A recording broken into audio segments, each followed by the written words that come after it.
Hi, how are you? Today we're going to see a portion, Torah portion called Beher, Behar, Beher. This is going to be a little bit tough one because it's a little bit more in-depth meaning to it, and it's kind of a really kind of a more what I can say complicated Torah portion. This one because you need to really understand is what exactly it means and how it goes through. So I would say that please just pay attention to this one, and also please bear in mind that now whenever I talk about any denomination or any group or anything, um, I don't have any enmity on anybody. You must understand that, but I think I must tell the roots and how it came through and what it is.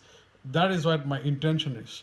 It doesn't mean that I'm just celebrating some enmity towards them.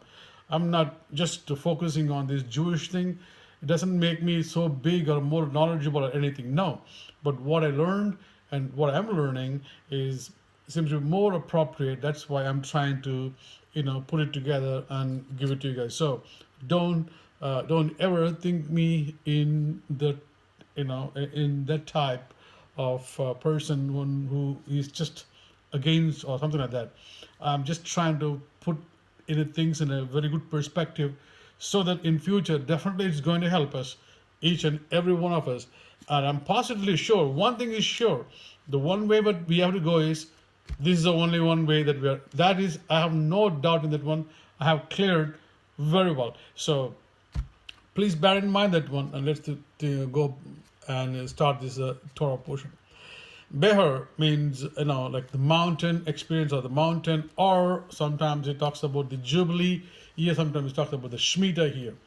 You all know what is Shemitah, like in 7 days, calculation. 6 days God worked, and 7th day He was resting. The same way, Jewish people should be like 6 years. They have to, plow the ground.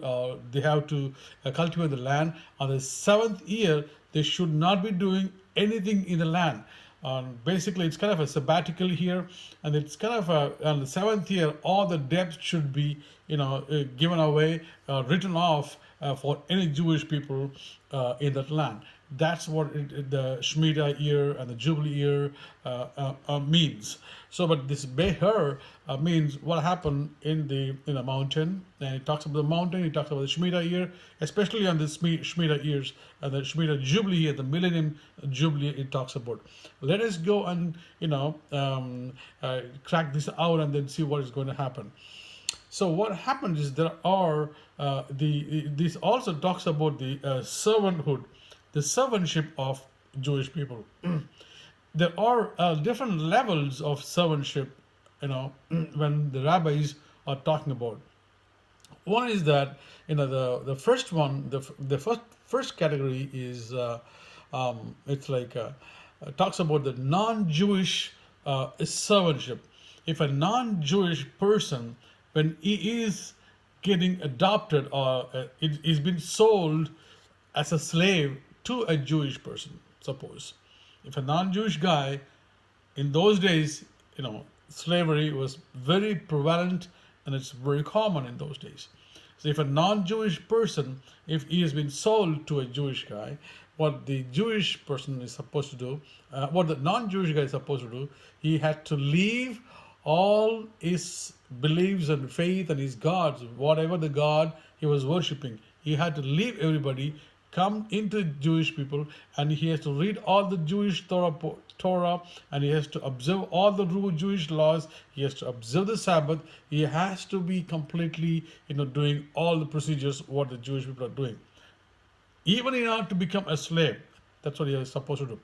And then in due respect to the master, what he would do is he will treat this guy as if he's one of this guy.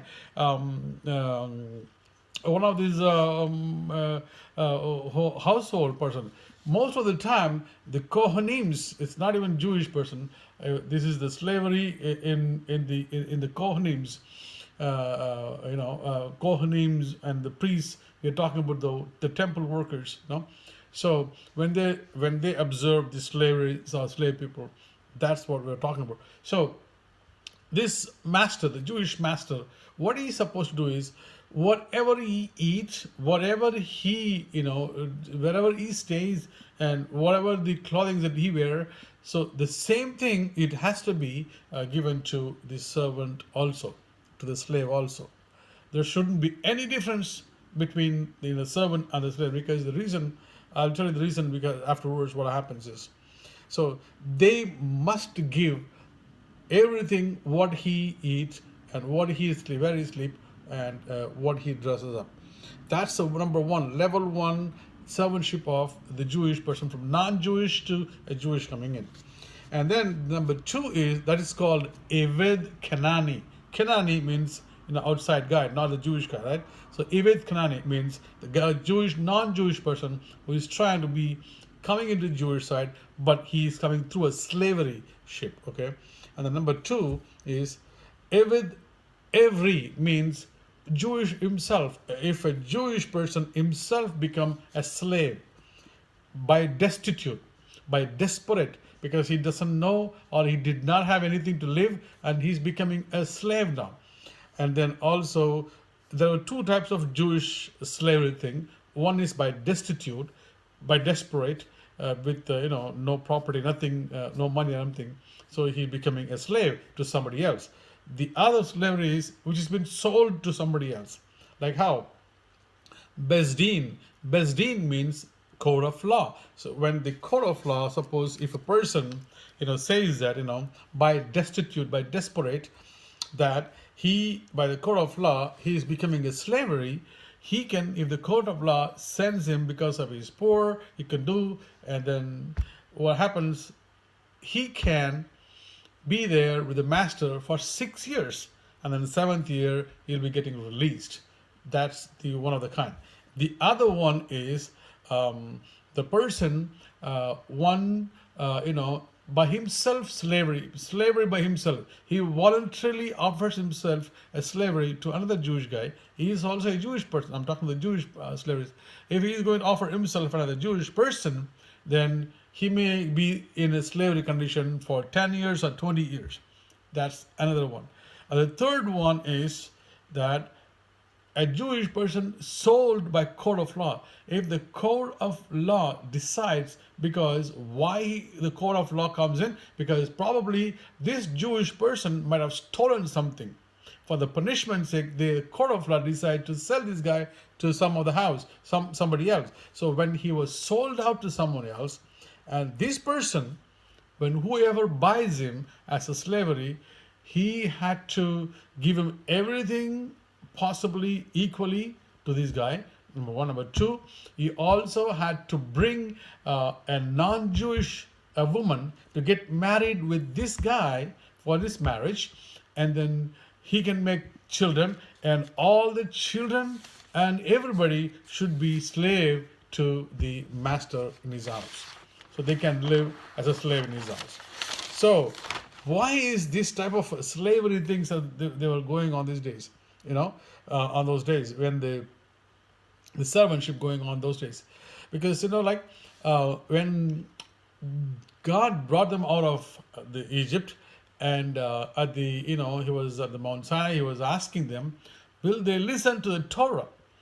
And the Jewish people were telling to him, no, we will do first and then we will listen. Meaning, in our language, in our country, we always say, if we ask somebody to sit, that guy will, he will lie down, or he'll lay down, or he will lay down.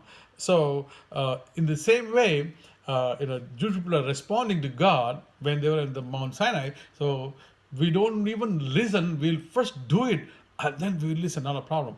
But God said to them, no. He was forcing them. If you are not listening to Torah, I'm going to bring the whole mountain on top of you, and then I can kill you all.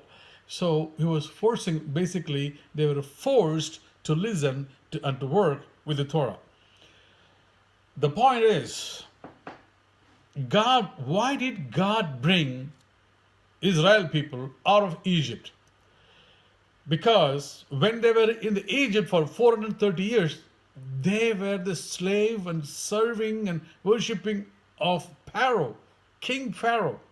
Now, God took them out to let these people come and serve and worship me, not the Pharaoh anymore. They have to worship me. Hereafter, from now on, these people will be worshiping me.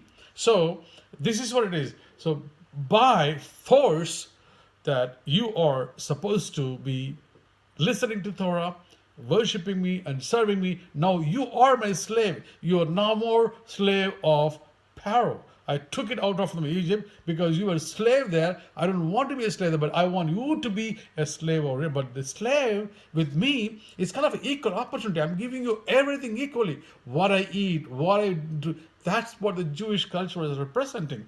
Whatever the master was eating, the same thing was given to a slave. The same way God is telling that you need to listen and to work with me. I brought you out of Egypt from the slavery, from the Pharaoh.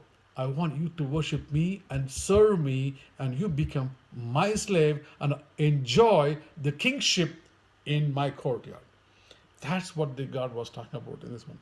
So, the first level was non-Jewish to Jewish slave. The second level was about the we're talking about the two levels. Second, one is one destitute of Jewish, and the other one is stolen Jewish. So this is the second and third level. And there is another one more level, two more levels are there. They're called fourth and fifth. And the fourth and fifth level, what it talks about it, the fourth level it talks about the maid, servant. What happens is that a father, if he's a poor person, he can sell his daughter to any one of those Jewish people. The daughter can become a slave. So it happens always in Middle Eastern countries. If you see that one, most of the time, a father one who has girls, he is rich because he can sell his daughter for the wedding to somebody else. In Muslim world, they buy the girl. Basically, that's what they do. So the same way here, father, but the father has only permission when the girl was only in the in his in under age, not in her maturity age, not in her like the age of beyond the teens or something like that. Only when she was minor, he can able to sell the woman to any Jewish person. Now, what is the role of a man in the Bible? The role of a man is that he has to go out, hunt or bring some food to the home. But whatever he brings is a raw material. Probably he brings a chicken or a meat or some vegetables or everything. Everything is raw because he was going out and earning those things and bringing those. Now, the woman inside the house, what she's supposed to do is she's supposed to transform the raw material into an edible food that they can enjoy together later on. That's the concept, folks. That's the Jewish people are brought into the world to transform the raw material of this world, the raw world, into an edible portion for God to eat, to present. That's the Jewish way of thinking, their existence in this world. That's the why they're brought in this world. So they are supposed to, make this world as an edible world for, God. That's the fourth servantship. The fifth one is what happens is now after the even though the responsibility of the woman is changing the raw material to an edible, changing an animal soul to a godly soul. That's what the woman does. That's what the woman's more responsibility in the household is. So the fifth one is like getting married to the Jewish person. How a father would never give to a person if he is not capable enough to marry his daughter. If he is not having wealthy enough or money enough, he is not going to give his daughter for the marriage. That's the fifth level of servantship.